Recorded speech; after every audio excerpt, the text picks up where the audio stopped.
लोकसभा चुनाव 2024 को लेकर राजनीतिक दल प्रचार प्रसार करने में जुटे हुए हैं। इसी कड़ी में टीवी के राम अरुण गोविल ने भी सोमवार को लोकसभा चुनाव कार्यालय का शुभारंभ मेरठ में कर दिया। इस मौके पर अरुण गोविल ने पत्नी श्रीलेखा और परिवार के अन्य सदस्यों के साथ मिलकर हवन पूजन किया, जहां पार्टी कार्यकर्ता भी मौजूद रहे।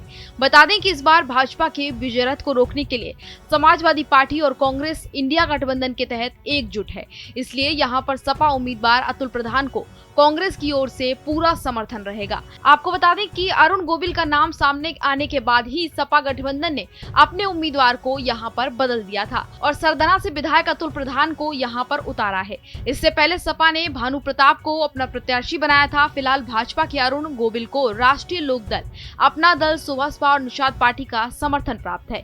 बता दें कि राजनीति में मेरठ को एक अहम हिस्सा माना जाता है। ऐसे में भाजपा द्वारा अरुण गोविल को अपना प्रत्याशी बनाए जाने के बाद यहाँ पर हर किसी की नजर है। हालांकि अरुण गोविल किसी परिचय का मोहताज नहीं है। उनका घर मेरठ में है और उन्होंने हिंदी, उड़िया समेत तेलुगु भाषा, भोजपुरी भाषा, ब्रज भाषा में कई फिल्मों में काम किया है।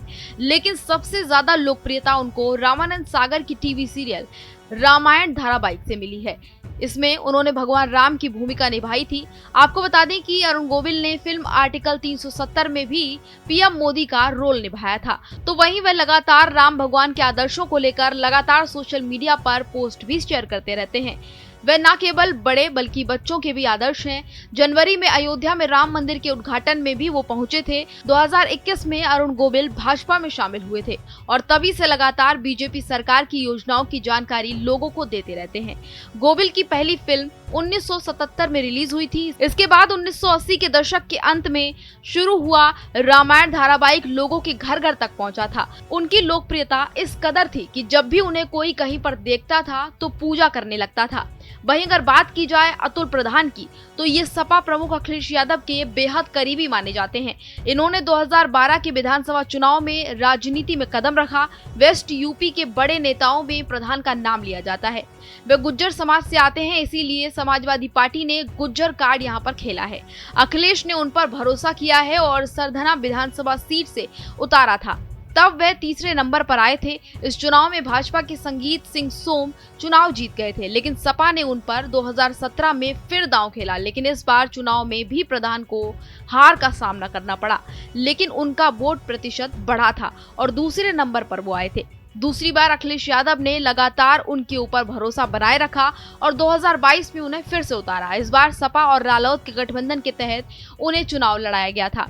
इसका उनको फायदा भी मिला था और 2 बार के विधायक संगीत सिंह सोम को उन्होंने हराकर सरधना सीट से जीत हासिल की थी और पहली बार विधायक बने थे। इस चुनाव में सोम को अतुल ने 18,000 से अधिक वोटों से हराया था। इसी के बाद अतुल पूरे प्रदेश में चर्चाओं में आ गए थे। पश्चिमी यूपी की राजनीति में मेरठ क्योंकि बहुत अहम हिस्सा माना जाता है और साल 2009 में मेरठ की सीट पर भाजपा का कब्जा था। साल 1990 के दौर में जब पूरे प्रदेश में राम मंदिर का आंदोलन छिड़ गया था, तब मेरठ में सीधा असर इसका देखने को मिला था और तभी से ये भाजपा का गढ़ बना हुआ है। यही वजह मानी जाती है कि भाजपा ने राम मंदिर उद्घाटन के बाद अरुण गोविल को मेरठ से टिकट दिया है, ताकि यहां पर कहीं ना कहीं राम मंदिर के निर्माण का और भाजपा की लहर का भाजपा को फायदा मिले। तो इस बार राम मंदिर उद्घाटन के बाद से पूरे यूपी में भाजपा की लहर लगातार बह रही है और ऐसे में राजनीतिक जानकारों की माने तो मेरठ में अरुण गोविल के सामने किसी का भी टिक पाना थोड़ा मुश्किल हो सकता है। Bureau report, Bharat express UP.